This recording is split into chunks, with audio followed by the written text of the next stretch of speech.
Hello, నా పేరు doctor Obulesu. చిన్నపిల్లల వైద్య నిపుణులు, అశ్విని హాస్పిటల్, ఎల్లారెడ్డిపేట, రాజన్న సిరిసిల్ల జిల్లా.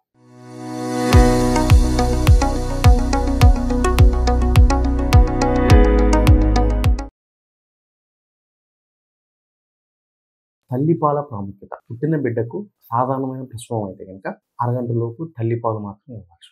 కొంతమంది తల్లిపాలు ఇవ్వకుండా ప్రీలాక్టివ్ ఫీడ్స్ అంటాం, అంటే తేనె కానీ, ఆవు పాలు, గేదె పాలు కానీ, కొన్ని నాటు వైద్య మందులు కానీ, దానివల్ల బిడ్డకు ప్రమాదం జరిగే అవకాశం. తల్లిపాలు మొట్టమొదటి 3 రోజుల్లో వచ్చే పాలను కొలెస్ట్రాల్ అంటే చనుబాలు అంటాం.